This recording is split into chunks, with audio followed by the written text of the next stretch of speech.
안녕하세요. 살아있는 책 산책입니다. 오늘 산책길의 책은 강신주 저자의 철학이 필요한 시간입니다. 2011년에 출간된 책이긴 하나 읽으면서 생각해 볼 만한 내용이 개인적으로 많았습니다. 48가지 이야기를 저자는 풀어주고 있는데요. 공교롭게도 Think Again과 비슷한 나, 너, 우리라는 관점으로 철학의 이야기를 하고 있습니다. 많은 학자들이 남긴 저서를 유리병 편지라고 하며 저자에게 영감을 준 편지 내용을 이야기해주고 있습니다. 마지막 에필로그에서는 독서라는 여행에 대해서 이야기하는데 독서라는 여행이 제대로 되기 위해서는 책의 내용이 낯설고 어렵게 느껴질 수 있지만 그에 익숙해져야 한다고 합니다. 그리고 그 익숙함 후에 자신을 둘러싸고 있던 일상으로 돌아갔을 때 그 일상이 낯설게 느껴져 새롭게 생각해보는 과정이 독서 여행이라고 합니다. 모든 사람이 독서를 하는 목적, 독서를 하는 행위에 대한 의미가 모두 다를 수 있겠지만 독서 여행을 이야기한 강신주 저자의 말은 한번 생각해 볼 법합니다. 48가지 내용 중 나, 너, 우리라는 관점에 상관없이 제가 전달하고 싶은 내용 위주로 전달하도록 하겠습니다. 프로이트 정신분석학을 업데이트했던 라캉은 우리에게 내가 욕망하는 것이 진실로 내가 소망하는 것인지를 물어보고 있습니다. 내가 지금 욕망하고 원하는 것이 부모의 권유, 타인의 시선 등 다른 사람들을 의식해서 생긴 것이 아니라 정말로 내가 원하는 것인지를 물어보고 있는데요. 우리가 가진 욕망은 다른 사람의 욕망이 개입될 수밖에 없다고 합니다. 그렇기 때문에 우리는 항상 분열된 주체로 살아갈 수밖에 없다고 하는데요. 라캉의 이야기를 빌어 지금 내가 진정으로 원하는 것이 맞는지 아니면 다른 누군가에 의해서 내가 원한다고 생각하는 것인지를 자문해 볼 필요가 있다고 생각합니다.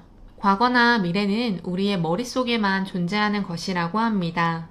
우리에게 기억하는 능력이 없다면 과거는 존재하지 못하고 기대하는 능력이 없다면 미래도 존재할 수 없다고 하는데요. 우리의 인생은 지금 그리고 여기에서 이루어지는 삶들의 총체라고 할 수 있다고 합니다. 스님 임제는 임제어록에서 과거의 집착과 미래에 대한 염려를 모두 제거해야 한다고 이야기했는데요. 죽은 시인의 사회에서 외쳤던 카르페 디엠인 현재를 잡아라와 같은 맥락이라고 합니다. 내가 지금을 살고 있는지를 생각해보고 자문해보면 좋겠습니다. 물은 얼리면 얼음이 되고 녹으면 물이 된다고 하는데요.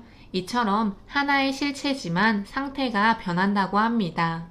따라서 우리는 우리 스스로를 가꾸어 자기가 원하는 사람이 될 수 있다고 하는데요. 책에서는 치열한 자기 수양에 의해 우리는 성인이 될 수도 있고 평범한 사람으로 남을 수도 있다고 합니다. 따라서 누군가와 관계할 때 충돌과 대립으로 힘들다면 다른 사람을 바꾸려고 노력하는 것이 아니라 자신의 생각이 너무 고착된 것은 아닌지 먼저 생각해 보자고 합니다. 인내천 사상은 저도 국사 시간에 배웠던 것이 기억나는데요. 동학은 인간 내부에서 신성을 찾아내는 내재 종교였다고 합니다. 역사 시간은 아니지만 동학의 2대의 교주인 최시영은 인내천 사상을 풀어내며 자신의 생명력과 삶의 의지는 스스로에게 있다는 것을 말하고 있는데요. 따라서 인간은 자신의 문제를 스스로 성찰하고 해결하려고 노력해야 한다고 합니다. 더 나아가 팍팍한 생활 속에서 사람들이 인문학을 찾는 이유 역시 인문학이 사람을 생각하고 성찰하게 하는 학문이기 때문이지 않을까 싶습니다. 한 사람을 지칭할 때 습관의 집합이라고도 합니다. 그만큼 우리의 습관은 내가 존재하는 방식이라고도 할 수 있다고 프랑스 철학자 라베송이 이야기했는데요. 그의 책 습관에 대하여에서는 습관은 그것을 낳는 변화를 넘어 존속하는 것이다 라고도 했다고 합니다. 변화는 외부 세계를 가리키며 외부 세계가 끊임없이 변하더라도 습관은 변하지 않는다고 합니다. 긍정적인 습관이 있다면 좋겠지만 부정적이라면 당연히 무서울 수밖에 없는데요. 동일성 아이덴티티를 규정하는 제1의 원리가 습관이라고 해도 과언이 아니라는 저자의 이야기처럼 습관은 중요하고 외부의 변화가 끊임없더라도 나를 성장하게 하는 습관은 꼭 가져가야 한다고 생각합니다. 인간만이 생각하는 존재이지만 인간이 생각하지 않는 존재라고도 책에서는 말하고 있습니다.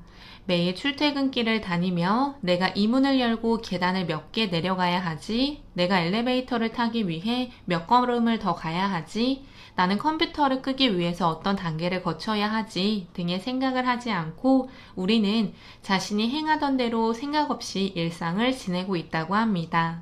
그래서 저자는 물어보고 있는데요. 우리가 생각하는 시기가 언제인지를 물어보고 있습니다.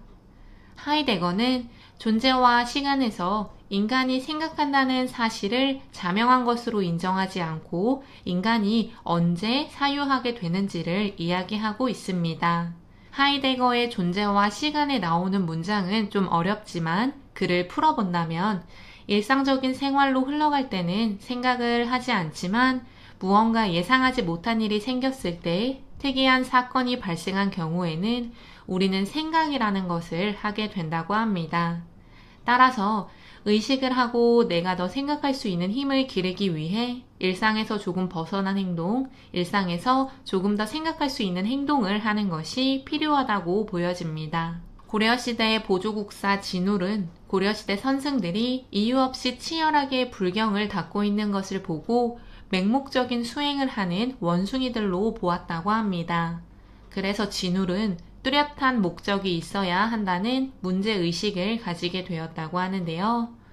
우리는 왜 고통에 빠져 살고 왜 고통이 우리를 힘들게 하는지, 어떻게 고통을 해소할 수 있고 고통을 해소한 후에 어떻게 살아가야 하는지 등을 질문하고 자신의 실존적 상태나 수행의 방향을 생각하면서 통찰해야 한다는 것을 진울은 이야기하고 있다고 합니다. 암과 삶, 이론과 실천 사이에 간극을 줄여야 하는 것이 필요하다고 합니다. 칠레 출신 학자인 마투라나는 관찰자주의를 이야기했습니다. 존재하는 관찰자들의 수만큼 다양한 세계들이 존재하는 법이라고 합니다.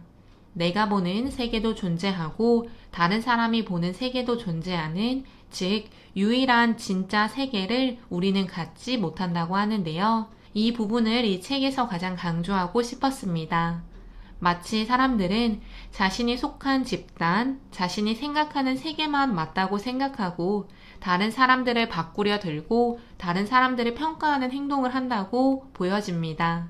세계에 70억 명의 인구가 있다면 70억 개의 다른 세계가 있을 수 있는데 자신과 관점이 다르다고 해서 그 사람을 배척하는 행동은 옳지 못하다고 생각합니다. 우리 가족, 우리 반, 우리 학교 등 집단성에 매몰된 사람들이 있다고 합니다. 그 속에서는 자신도 타인도 각각이 가진 정체성으로 존재하는 것이 아니라 그 소속된 집단의 구성원으로만 존재한다고 생각한다고 하는데요. 그렇게 집단에 매몰되어 자신만의 고유성, 주체성을 상실할 수밖에 없는 것을 우리는 경계해야 합니다. 레비나스의 시간과 타자에서는 자신을 주체적인 존재로 보아야 한다고 이야기했습니다. 책에도 나오지만 특히 우리나라의 가족 안 부모와 자식 관계는 주체적인 두 관계가 서로 책임을 지면서 살아가는 것이지 종속되어 살아가는 것은 아니라고 저 역시 생각합니다. 대화는 둘을 의미하는 다이아라는 말과 말이나 논리를 의미하는 로고스로 구성된 단어라고 합니다. 자신의 주장을 일방적으로 관철시키려고만 한다면 다이아 정신, 둘이라는 것은 사라지게 된다고 하는데요. 하지만 논리로만 사람을 설득할 수는 없다고 합니다. 논리적인 논증만으로 상대방을 설득시키면 상대방은 자기를 압박하고 있다는 느낌을 받을 수도 있다고 합니다. 유명한 한비자에서는 상대방을 설득시킬 때 감수성, 상대방의 감정도 생각해야 한다고 말하고 있습니다. 노자의 도덕경에서 나온 이야기처럼 빼앗으려 한다면 반드시 먼저 주어야 한다고 합니다. 유비가 조자룡을 충신으로 만들게 하기 위해서 자신의 아들을 내에 던지면서까지 한 행동은 조자룡을 충신으로 만들기에 충분했다고 합니다. 그 그런 유비의 행동에는 덕이 있었다고 하는데요. 한비자에 나오는 덕은 득이다 라는 말처럼 단순히 도덕적인 품성을 가리키는 것이 덕이 아니라 무언가를 얻을 수 있는 능력을 의미한다고 합니다. 무력과 재력과는 다른 능력이며 사람의 마음을 얻는 방법이 덕이라고 합니다. 거짓된 인문학은 진통제를 주는데 만족하지만 참다운 인문학적 정신은 우리 삶에 메스를 들이대고 우리의 상처를 치유하려고 한다고 합니다. 책의 뒷표지에 나오는 문장으로 진정한 인문학 정신을 우리는 한번 생각해 봐야 합니다. 저 역시 입 바른 말로만 우리에게 인문학 정신을 들먹이는 사람들보다 진정으로 자신의 행동과 생각을 성찰하며 정말로 인문학 정신을 보여주는 사람이 필요하다고 생각합니다. 조금 어렵다고 자신의 생각과 다르다고 이건 아니라는 말을 하는 사람들에게 진정한 인문학, 진정한 철학, 진정으로 생각하는 힘은 꼭 필요합니다. 어려워도 책을 읽으면서 여행을 할 수 있는 그 여행이 끝난 후에 일상으로 돌아왔을 때 그때 느끼는 낯설음을 한 번 더 생각해 볼 수 있는 힘을 기르는 것이 중요합니다. 오늘 산책길의 책은 강신주 저자의 철학이 필요한 시간이었습니다. 감사합니다.